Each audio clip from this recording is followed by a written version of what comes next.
I'm talking today to Robert Hewison, who is a cultural historian and author of several books on Ruskin, most recently Ruskin on Venice. Robert, Ruskin seems at this point in history to be a very British figure. Why might an American, a Nigerian or an Indian be interested in what he wrote? I think anybody should be interested in what he wrote simply because, curiously, 100 years nearly after he died, the criticism he made of the way we organise our society, our morality, and certainly our ways of our attitudes to creativity and the value of culture, all these issues have come right back into focus. And John Ruskin did many different things in his life. What were some of the key roles that he played? Well, Ruskin is really interesting, I think, again, from a 21st century perspective, because he's such a crossover artist. I mean, not that he would recognise that term, but he began life as an art critic. He also happened himself to be a very fine draftsman, so you can actually see his ideas developing through his own drawings and painting. He started as an art historian, an art critic, but he, partially because of his faith, he believed that art was more than just a pleasure. It was a vital expression of God's work.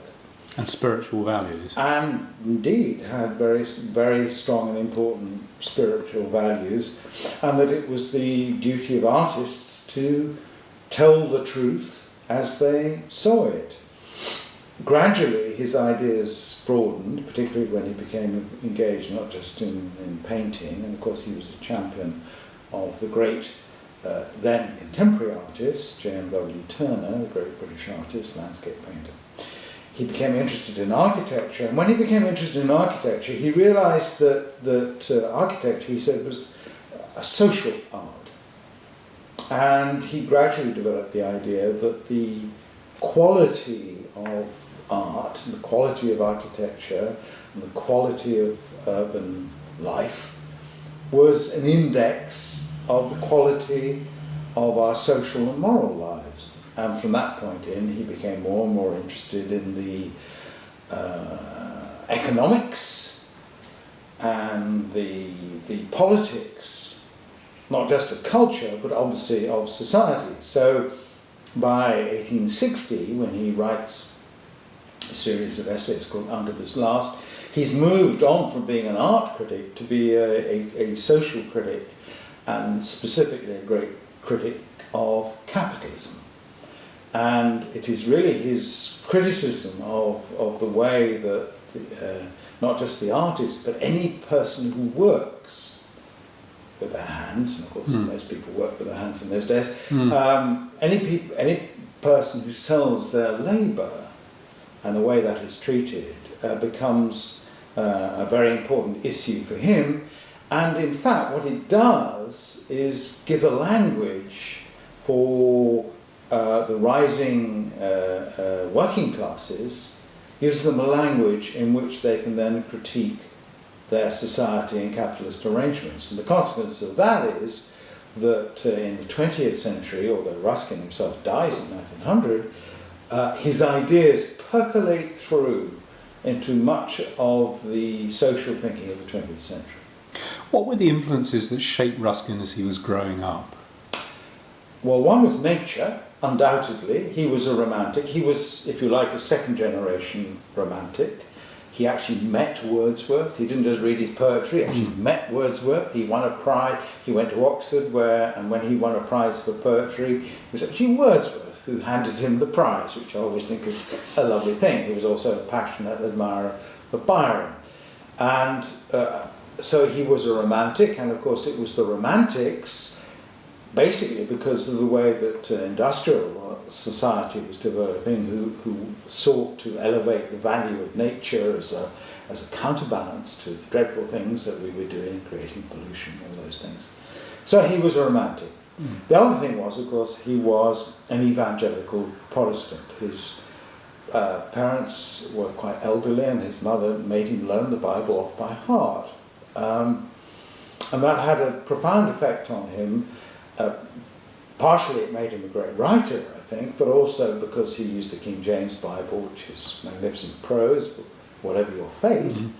But also he was what was called a natural theologian. That is to say that this nature that he loved instinctively for its visual beauty and so on, he also saw as the work of God. And therefore this nature had to be preserved, and we had to have a right relationship to it. With nature. Exactly with nature. We had to understand nature, and he saw in nature, and then artists who interpret nature, particularly landscape artists, as people who could express the beauty of the world, which was also a moral relationship with the world, provided you got into that relationship correctly. The other thing about him, of course, was that he was a scientist. He was a passionate geologist and botanist. He was an observer. And at this time, this being before Darwin had published The Origin of Species, was a time when science and art and religion were all moving in the same direction, as it were. They were all working in parallel. So he actually studied the literal truth of the world as well as the moral truth of the world. His other influences, I think, very much were possibly Thomas Carlyle, who was the 10, 15 years his senior, who was again, like him, someone who saw the connection between culture and society.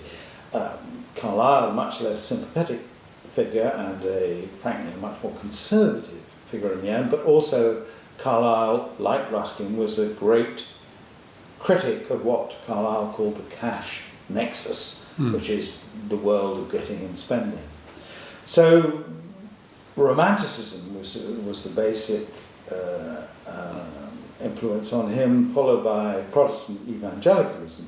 But he wasn't trapped by that, he was shaped by that, and it informed the way he thought, but he gradually developed his own way of thinking, so that gradually he lost his evangelical faith and for a time actually became an agnostic. But later, he returned to a form of faith. So, Romanticism, religion, faith, and his own, actually, the most unique and distinctive thing about him, of course, was this particularly passionate visual sense. And you were saying earlier that he championed Turner and various other artists, including the Pre-Raphaelites. What attracted him about their work?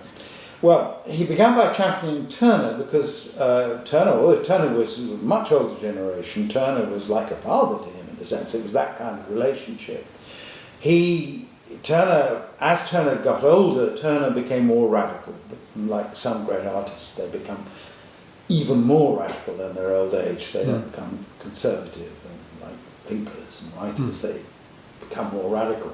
And Ruskin identified himself with the late Turner and believed that Turner told a particular kind of visual truth.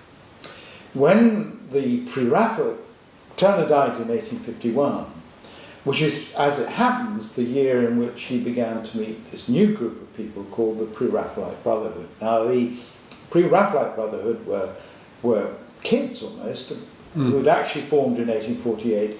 They hadn't met Ruskin, but they'd read his works. And the point about his writings in his early books, these series of volumes known as Modern Painters, it's very interesting.